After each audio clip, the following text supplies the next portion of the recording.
पूर्व प्रधानमंत्री नरसिंह राव ने अटल जी की विशेषता बताते हुए कहा था कि इस व्यक्ति में कठोरता नहीं है। सच भी था। वाजपेयी जी गंभीर मसलों को बड़े सरल भाव से निपटाते रहे। उदारता उनकी सबसे बड़ी मजबूती रही। एक बार पाकिस्तान के प्रधानमंत्री नवाज शरीफ ने भभकी दी कि एक हाथ से ताली नहीं बजती। वाजपेयी ने जवाब भेजा, एक हाथ से चुटकी तो बज सकती है। इशारा साफ था कि चुटकी बजाएंगे साफ हो जाओगे। सभापति जी अंतर होकर के बोला, विषयांतर का भी तो यहाँ हम लोग बैठे ना, यहाँ तो हम लोग बैठे, विषयांतर का भी क्या हम लोग इसका तो मैं आगे भाषण नहीं करूँगा। नहीं, मैं नहीं बोलूँ। सभापति जी, मेरा एक निवेदन है। ये तरीका नहीं है। 40 मिनट हो गया। हमारे जैसे बहुत से लोग चाहते हैं कि अटल जी अपना भाषण पूरा करें और 40 मिनट में इस तरह टोका टोकी हुई। मैं सम्मानीय सदस्यों से कहूंगा कोई ऐसी बात। राजनीति में चंद्रशेखर अटल जी की धारा के विपरीत खड़े रहते थे, लेकिन तमाम दूसरे विरोधी नेताओं की तरह चंद्रशेखर भी अटल जी के सबसे बड़े मुरीदों में से एक थे। यही वजह है कि उन्हें अच्छा नहीं लगा जब अटल जी के भाषण के बीच टोका टोकी हुई और वो उठ खड़े हुए। समय दीजिए, जो जवाब देना चाहे वो जवाब दें। सत्ता का खेल तो चलेगा, सरकारें आएंगी। 5 दशकों की सियासी साधना में अटल जी ने वो मकाम हासिल किया जो सत्ता और विपक्ष की औपचारिक हदों से परे था। वो जब बोलते थे तो सब सुनते थे, वो जब चुप हो जाते थे तो संसद तब भी उन्हें सुनना चाहती थी।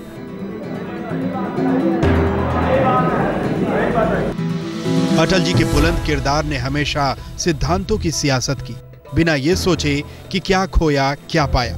वो बस अपनी धुन में चलते रहे और अपने पीछे छोड़ते गए वो निशान जिन पर आज की राजनीति चलती है। किसी शख्स ने उनसे पूछा कि आप किस दल में हैं और आप किस दल में रहे, तो उन्होंने जवाब दिया, मैं किसी दलदल में नहीं हूं, दलदल से मैं अपना कमल खिलाता हूं। तो ये कितना खूबसूरत जवाब था। सिद्धांतों के आड़े अगर पार्टी लाइन भी आती थी तो अटल जी उसे तोड़ देते थे, तर्क देते थे और सभी को अपना मुरीद बना लेते थे। पार्टी पर भले ही केसरिया रंग की राजनीति का आरोप रहा हो, लेकिन अटल जी इन आरोपों के दायरे में कभी नहीं आए। उनकी धर्मनिरपेक्षता कभी सवालों के घेरे में नहीं आई। इतिहास जब कभी भारतीय राजनीति की दोबारा समीक्षा करेगा तो यकीनन उसे 2 हिस्सों में बांटा जाएगा। राजनीति अटल बिहारी वाजपेयी से पहले और राजनीति अटल बिहारी वाजपेयी के बाद। सबको साथ लेकर चलने की उनकी उदारता ने राजनीति में वो प्रयोग किया जिसके बाद गठबंधन की राजनीति का नया रास्ता खुला। अटल जी ने 28 दलों को साथ लेकर एनडीए की सरकार चलाई, जो आज भी देश में मिसाल है उदारवादी राजनीति की।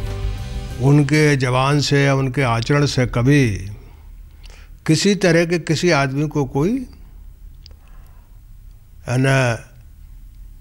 ऐतराज नहीं होता था।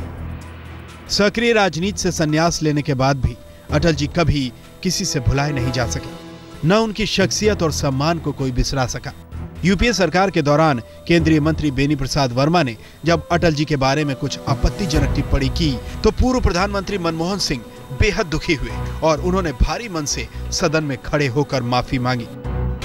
दिसंबर 2005 में राजनीति की अपनी विरासत पीछे छोड़ अटल जी ने संन्यास ले लिया, लेकिन उनके बनाए रास्ते अब भी लोगों को रास्ता दिखाते हैं। मनमोहन सिंह कभी वाजपेयी के जन्मदिन को नहीं भूले। नवाज शरीफ जब हिंदुस्तान आए तो अटल जी के घर जाना नहीं भूले। नरेंद्र मोदी आज भी उन्हें याद करके भावुक हो जाते हैं। सियासत अब भी उनको सोचकर ठिठक जाती है, पलट कर देखती है और गर्व करती है अटल बिहारी वाजपेयी पर। रीमा पराशर और कुमार विक्रांत सिंह के साथ अशोक सिंघल, दिल्ली, आज तक। अटल बिहारी वाजपेयी अगर सियासत में नहीं आते तो वो शायद कवि होते या पत्रकार होते। 25 दिसंबर 1924 को आगरा के बटेश्वर में उनका जन्म हुआ था। पिता ग्वालियर में शिक्षक थे। कविता लिखने का शौक उन्हें बचपन से था, लेकिन नियति उन्हें वहां ले जाना चाहती थी जहां वो काल के कपाल पर नवगीत लिख सके। मिटाने की साजिश करने वालों से कह दो चिनगारी का खेल बुरा होता है। औरों के घर आग लगाने का जो सपना वह अपने ही घर में सदा खड़ा हो।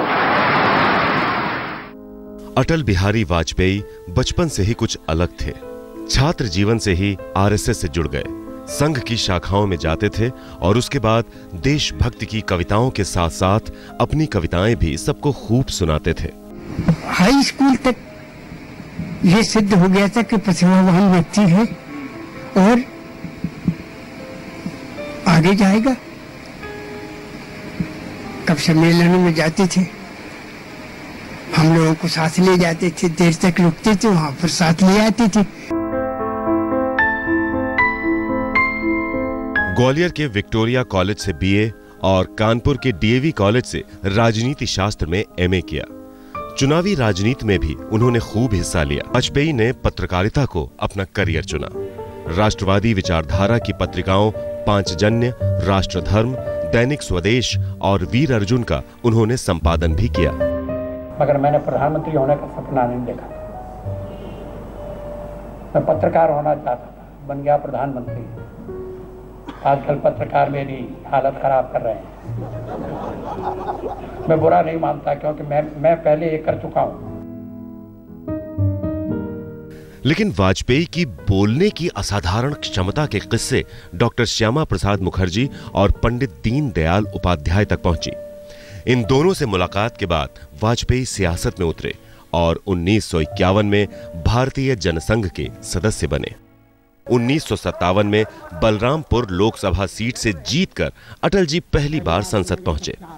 फिर तो पूरी संसद उनके भाषणों की मुरीद हो गई।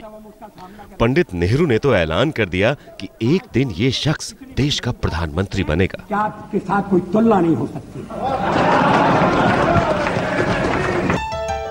1968 से 1973 तक वाजपेयी जनसंघ के अध्यक्ष रहे। इंदिरा गांधी की सरकार में पेट्रोल की कीमतें बढ़ने के विरोध में वाजपेयी बैलगाड़ी से संसद पहुंचे। आपातकाल के दौरान वाजपेयी ने जमकर इंदिरा सरकार को कोसा। इसके चलते सरकार ने उन्हें जेल में भी ठूंसा। 1977 में जनता पार्टी की सरकार बनी तो वाजपेयी विदेश मंत्री बने। एक प्रकार से अटल जी को और मुझे मुरारजी भाई ने चॉइस दिया कि आप क्या पसंद करेंगे। मैं मानता हूं कि अटल जी ने भी उनको कहा कि मुझे फॉरेन मिनिस्ट्री दे दीजिए, तो मैं न्याय करूंगा। संयुक्त राष्ट्र अधिवेशन में वाजपेयी ने जब हिंदी में ललकारा तो दुनिया दंग रह गई। जहां तक भारत का संबंध है, हमने ये बात बार बार स्पष्ट की है कि हम युद्ध नहीं चाहते। 90 के दशक में अयोध्या मुद्दा गर्म था। बीजेपी मजबूत हो चली थी। लोकसभा में बीजेपी के 119 सांसद थे। अयोध्या मुद्दा छाया हुआ था।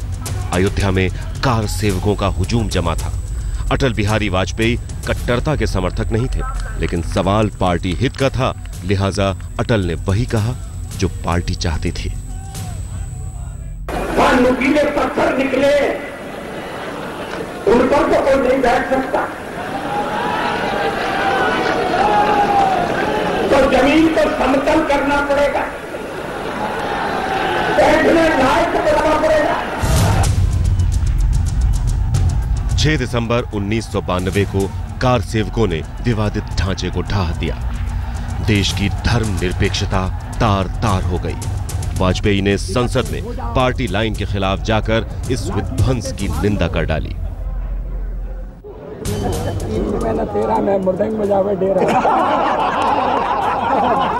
वाजपेयी का कद ऊंचा होता चला गया।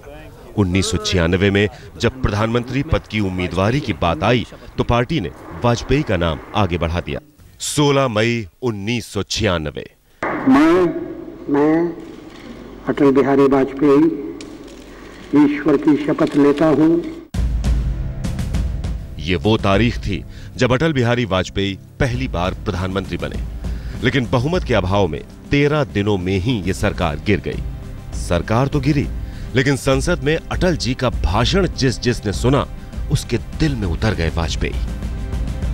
हम संख्या बल के सामने सर झुकाते हैं और आपको विश्वास दिलाते हैं कि जो कार्य हमने अपने हाथ में लिया है वो जब तक राष्ट्रीय उद्देश्य पूरा नहीं कर लेंगे तब तक विश्राम से नहीं बैठेंगे, तब तक आराम से नहीं बैठेंगे। अध्यक्ष महोदय, मैं अपना त्यागपत्र राष्ट्रपति महोदय को देने जा रहा हूं। अटल बिहारी वाजपेयी हमेशा अच्छे खाने पीने के बेहद शौकीन रहे। खासकर मीठा खाने के लिए तो वो मचल जाते थे। लेकिन पिछले 1 दशक से सेहत उनके साथ नहीं।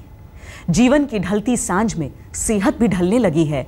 अब वो खाना है जो डॉक्टर ने कहा हो, वैसे रहना है जैसा उनकी सेहत के लिए ठीक हो। अटल जी ने जिंदगी भर किसी की बंदिशें नहीं मानी, लेकिन गिरती सेहत के आगे मजबूर हो गए।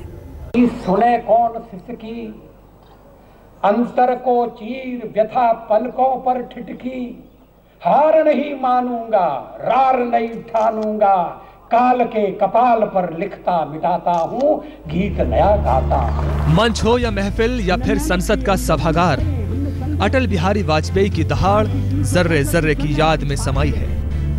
ये कोई चुनाव में कुकुर मुक्के की तरह से खड़ी होने वाली बात। सिद्धांतों की सियासत और अटल जी एक दूसरे के पर्याय बने रहे।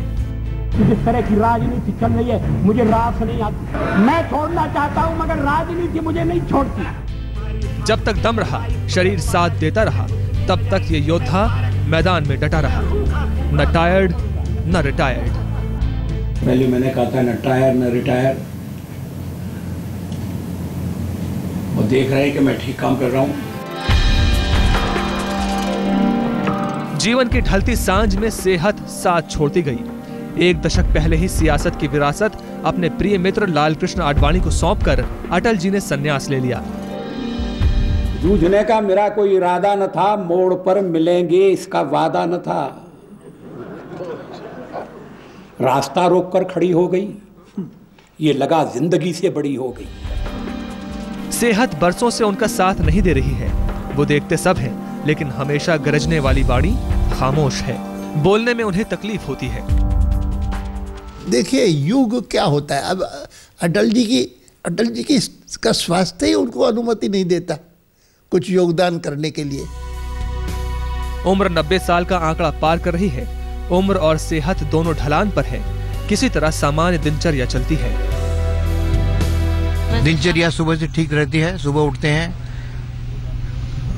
दैनिक कार्यक्रमों से निवृत्त होते हैं, फिर फिजियोथेरेपी आ जाता है, फिजियोथेरेपी करता है, फिर नाश्ता करते हैं, फिर दिनचर्या कभी अखबार पढ़ लिया, कभी टीवी देख लिया, इस तरह से है। जो जितना ऊंचा उतना ही एकाकी होता है, हर भार को स्वयं ही ढोता है, चेहरे पर मुस्कान चिपका मन ही मन रोता है। जब तक सियासत में थे, मजमे में घिरे रहे, भीड़ में कभी अकेले रहे तो कभी एकांत में भी कोलाहल से जूझते रहे। अंतरतम का नेह निचोड़ें, बुझी हुई बाती सुलगाएं, आओ फिर से दिया जलाएं, आओ फिर से दिया जलाएं। उनके चाहने वालों को अभी भी इंतजार है कि वाजपेयी फिर उसी अंदाज में गरजे, अपने उसी अंदाज में कोई नई तान छेड़े। 10-20 अरब डॉलर लेकर आने वाली बर्बादी से तुम बच लोगे ये मत समझो। धमकी जिहाद के नारों से, हथियारों से कश्मीर कभी हथियार लोगे ये मत समझो।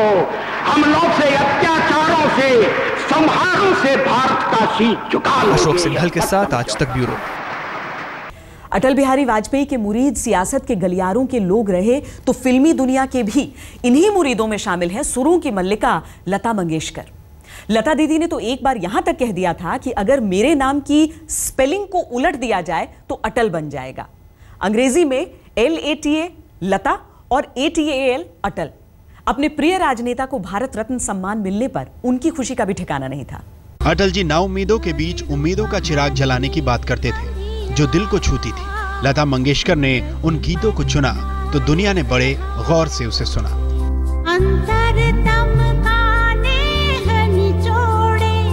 बुझी हुई बातें सुलगाए, आओ फिर से दिया जलाए, आओ फिर से दिया जलाए। सुरों की मल्लिका लता मंगेशकर अटल बिहारी वाजपेयी की मुरीद हैं। अटल को भारत रत्न सम्मान मिलने की खबर सुनकर उन्होंने अपने एहसास आज तक के साथ बांटे। अटल जी को मैं संत समझती हूँ। अच्छा, बहुत अच्छे इंसान हैं, अंदर से बाहर से एकदम साफ। अटल जी की कविताएं विरासत हैं बीते वक्त की, जिसमें वर्तमान अपनी भूमिका तलाशता है और कहता है कि एक बार तुम फिर आ जाओ, आओ फिर से दिया जलाएं। आओ फिर से दिया जलाएं।